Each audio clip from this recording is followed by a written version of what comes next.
Hi ನಮಸ್ತೆ ಸಖಿ tips Kannada ಚಾನಲ್ಗೆ ಸ್ವಾಗತ. ನಾನು ರಕ್ಷಿತಾ ಶೆಟ್ಟಿ. ಇದು ನನ್ನ ಫಸ್ಟ್ ವ್ಲಾಗ್.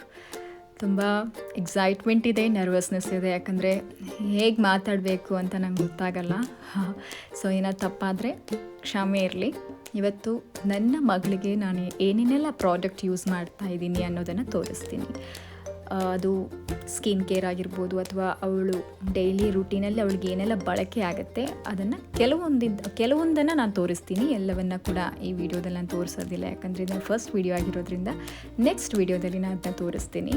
ಇವಾಗ ಮಗಳು ಮಲಗಿದ್ದಾಳೆ, ಅವಳ ಬಟ್ಟೆಗಳನ್ನು ಮಡಿಸ್ತಾ ಇದ್ದೀನಿ.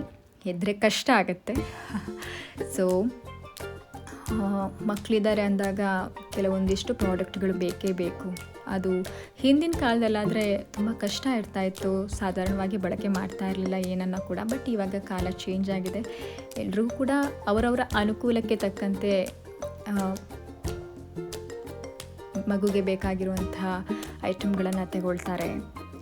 ಸೊ ನಾನು ಕೂಡ ಅಷ್ಟೇ ಅಗ್ಗವಾಗಿ ಸಿಗುವಂಥ ಪ್ರಾಡಕ್ಟ್ಗಳ ಬಗ್ಗೆನೇ ಹೇಳ್ತಾ ಇರೋದು ನಾನು. ಯಾಕಂದರೆ ನಾನು ತುಂಬ ಕಾಸ್ಟ್ಲಿ ಪ್ರಾಡಕ್ಟ್ಗಳನ್ನು ಯೂಸ್ ಮಾಡ್ತಾ ಇದ್ದೆ ಮಗುಗೆ.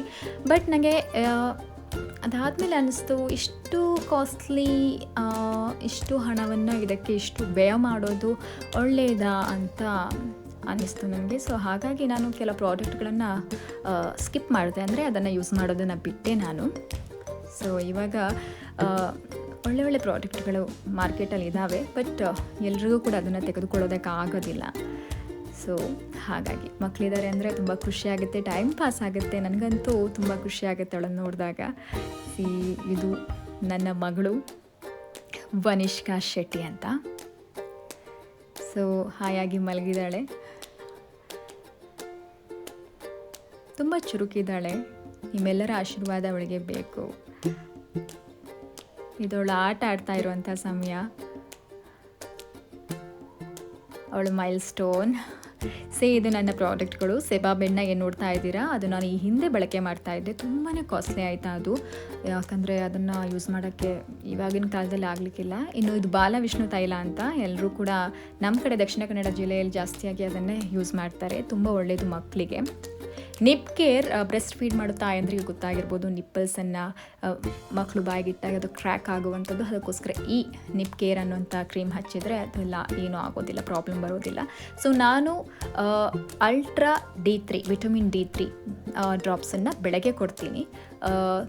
ಖಾಲಿ ಹೊಟ್ಟೆಯಲ್ಲೂ ಕೊಡ್ಬೋದು, ಆಫ್ಟರ್ ಫೀಡ್ ಕೂಡ ಕೊಡ್ಬೋದು. ಇನ್ನು ಇದು ಕೋಲಿಕ್ ಆ್ಯಸಿಡ್ ತುಂಬ ಮಸ್ಟ್ ಆ್ಯಂಡ್ ಶುಡ್, ಯಾಕಂದರೆ ಇದನ್ನು ಕೊಟ್ಟರೆ ಮಕ್ಕಳಿಗೆ ಯಾವುದೇ ರೀತಿಯಾದ ಸೈಡ್ ಎಫೆಕ್ಟ್ ಇಲ್ಲ. ಹೊಟ್ಟೆ ನೋವು, ಗ್ಯಾಸ್ ಪ್ರಾಬ್ಲಮ್ ಎಲ್ಲ ಇದ್ದರೆ ಇದನ್ನು ಕೊಡ್ಬೋದು. ಸೊ ನಾನು ಎಲ್ಲ ಪ್ರಾಡಕ್ಟ್ಗಳು ಆಲ್ಮೋಸ್ಟ್ ಹಿಮಾಲಯದ್ದಾಗಿದೆ. ಟೆಡಿ ಬಾರ್, ಸೆಬಾಮೇಡ್ ಎಲ್ಲ ಕೂಡ ಚೆನ್ನಾಗಿದೆ. ಟೆಡಿ ಬಾರ್ ಇದ್ದು ನಾನು ರ್ಯಾಷಸ್ ಕ್ರೀಮ್ ಬರುತ್ತಲ್ಲ ಅದನ್ನು ಯೂಸ್ ಮಾಡ್ತೀನಿ, ಮತ್ತು ಸೋಪ್ ಕೂಡ ಯೂಸ್ ಮಾಡ್ತೀನಿ ನಾನು. ಹಿಮಾಲಯದ ಎಲ್ಲ ಪ್ರಾಡಕ್ಟ್ಗಳು ಕೂಡ ತುಂಬ ಚೆನ್ನಾಗಿದೆ. ಇನ್ನು ಡೈಪರ್ಸ್ ಬಂದುಬಿಟ್ಟು ನಾನು ಪ್ಯಾಂಪರ್ಸ್ ಯೂಸ್ ಮಾಡ್ತೀನಿ. ಮಕ್ಕಳಿಗೆ ತುಂಬ ಒಳ್ಳೆಯದು. Pampers number 1 ಪ್ಲೇಸಲ್ಲಿದೆ. ಅದು ತುಂಬ ಸಾಫ್ಟ್ ಆಗಿರುತ್ತೆ. ಪ್ರೀಮಿಯಂ ಕ್ವಾಲಿಟಿ ಪ್ಯಾಂಪರ್ಸ್ನ ನಾನು ತಗೊಳ್ತಾ ಇದ್ದೀನಿ. ಚೆನ್ನಾಗಿದೆ, ಯಾವುದೇ ರೀತಿಯಾದ ಲೀಕೇಜ್ ಇಲ್ಲ. ಮಕ್ಕಳಿಗೆ ಕಂಫರ್ಟೇಬಲ್ ಆಗಿರಬೇಕು, ಹಾಗಾಗಿ ನಾನು ಪ್ಯಾಂಪರ್ಸ್ ಚೂಸ್ ಮಾಡ್ತೀನಿ. ವೆಟ್ ವೈಪ್ಸ್ ಬಂದು ನಾನು ಲಿಟಲ್ಸ್ ಅವ್ರದ್ದು ಯೂಸ್ ಮಾಡ್ತಾ ಇದ್ದೀನಿ. ತುಂಬ ಚೆನ್ನಾಗಿದೆ. ಪ್ರೈಸ್ ಕೂಡ ಇದೆ. 190 ರೂಪೀಸ್ಗೆ ಸಿಗುತ್ತೆ. 80 ವೈಪ್ಸ್ ಇರುತ್ತೆ. ತುಂಬ ವಾಟರಿ ಇದೆ.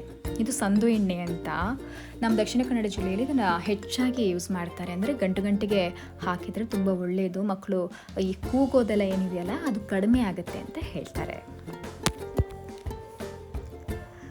ಇನ್ನು ಡ್ರಾಪರ್ನ ಆದಷ್ಟು ಕ್ಲೀನಾಗಿ ಇಟ್ಕೊಳ್ಳಿ, ಯಾಕಂದರೆ ಅದನ್ನು ಹಲ್ಲಲ್ಲಿ ಬಾಯಿಗೆ ಹಾಕ್ಬಿಟ್ಟು ಅಲ್ಲಲ್ಲಿ ಇಡಬೇಡಿ. ಅದನ್ನು ಕ್ಲೀನಾಗಿಟ್ಟು ಒಂದು ಬಾಕ್ಸಲ್ಲಿ ಇಟ್ಟರೆ ಯಾವುದೇ ರೀತಿಯಾದ ಬ್ಯಾಕ್ಟೀರಿಯಾಗಳು ಅದಕ್ಕೆ ಹರಡೋದಿಲ್ಲ. ಯಾಕಂದರೆ ಮತ್ತೆ ನಾವು ಅದನ್ನು ಮಗು ಬಾಯಿಗೆ ಯೂಸ್ ಮಾಡ್ತೀವಲ್ಲ, ಏನಾದರೂ ಡ್ರಾಪ್ಸ್ D3 ಡ್ರಾಪ್ಸ್ ಎಲ್ಲ ವಿಟಮಿನ್ D3 ಕೊಡಬೇಕಾದ್ರೆ ಮತ್ತೆ ಅದನ್ನು ಯೂಸ್ ಮಾಡ್ತೀವಿ. ಸೊ ಹಾಗಾಗಿ ಅದನ್ನು ಬಾಕ್ಸಲ್ಲೇ ಇಡಿ ಅಂತ. ಬೆಡ್ಡಿಂಗ್ ಶೀಟ್ಸ್ ಎಣ್ಣೆ ಹಚ್ಚಿದಾಗ ಮಕ್ಕಳಿಗೆ ತುಂಬ ಹೆಲ್ಪ್ ಆಗುತ್ತೆ. ಸೊ ಅದರಲ್ಲೇ ಮಲಗಿಸ್ಬೋದು. ಯಾವುದೇ ರೀತಿಯಾದಂಥ ಮೈಗೆ ಅಂಟ್ಕೊಳ್ಳೋದೆಲ್ಲ ಏನಿಲ್ಲ. ಮಗು ಮಲಗಿದೆ ಇವಾಗ. ಸೊ ಸ್ವಲ್ಪ ಸೌಂಡ್ ಆದರೂ ಕೂಡ ಎಚ್ಚರ ಆಗುತ್ತೆ ಮಗುಗೆ. ಸೊ ಹಾಗಾಗಿ ಮತ್ತೆ ಎದ್ಲು. ದಿನಪೂರ್ತಿ ಮಗು ನೋಡೋದ್ರಲ್ಲೇ ಆಗುತ್ತೆ.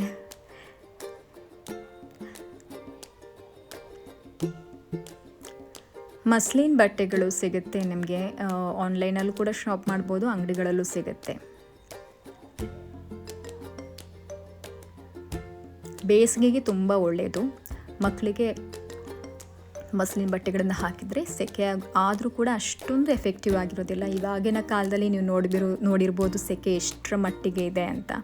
ಸೊ ಆದಷ್ಟು ಮಸ್ಲಿನ್ ಬಟ್ಟೆಗಳನ್ನೇ ಯೂಸ್ ಮಾಡಿ. ಟವಲ್ ಆಗಿರ್ಬೋದು ಎಲ್ಲನೂ ಕೂಡ ಮಸ್ಲಿನ್ ಯೂಸ್ ಮಾಡಿದರೆ ಒಳ್ಳೆಯದು. ನಾವು ಜಾಸ್ತಿ ಏನು ವರ್ಷದವರೆಗೆ ಯೂಸ್ ಮಾಡಲ್ಲ ಅಲ್ವಾ, ಒಂದು ಸ್ವಲ್ಪ ವರ್ಷದ ತನಕ ಮಕ್ಕಳು ದೊಡ್ಡವರಾಗೋ ತನಕ ಮಾತ್ರ ಅದನ್ನು ಯೂಸ್ ಮಾಡ್ತೀವಿ. ಸೊ ಹಾಗಾಗಿ ಈ ಬೇಸಿಗೆ ಟೈಮಲ್ಲಿ ಮಸ್ಲಿನ್ ಬಟ್ಟೆಗಳನ್ನೇ ಬಳಕೆ ಮಾಡಿದರೆ ಒಳ್ಳೆಯದು. ಕಡಿಮೆ ರೇಟ್ಗೂ ಕೂಡ ಸಿಗುತ್ತೆ, ಆನ್ಲೈನಲ್ಲಿ ತುಂಬ ಕಡಿಮೆ ಬೆಲೆಗೆ ಸಿಗುತ್ತೆ. ಆಮೇಲೆ ಬೇಬಿ ಟಾಯ್ಸ್ಗಳನ್ನು ಕೂಡ ಅಷ್ಟೇ, ಆದಷ್ಟು ದೇವರ ಟಾಯ್ಸ್ಗಳು ಸಿಗುತ್ತೆ ನೋಡಿ, ಅದನ್ನು ಕೊಟ್ಟರೆ ಒಳ್ಳೆಯದು. ಯಾಕಂದರೆ ಮಕ್ಕಳಿಗೆ ಚಿಕ್ಕದ್ರಲ್ಲೇ ಗೊತ್ತಾಗುತ್ತೆ ದೇವರು ಯಾರ್ಯಾರು ಹೇಗೆ ರೂಪದಲ್ಲಿದ್ದರು ಅಂತ. ಸೊ ನನ್ನ ಫಸ್ಟ್ ವಿಡಿಯೋ, ನೆಕ್ಸ್ಟ್ ವಿಡಿಯೋಗಾಗಿ ಲೈಕ್, ಶೇರ್, ಕಮೆಂಟ್ ಮಾಡಿ. Thanks for watching.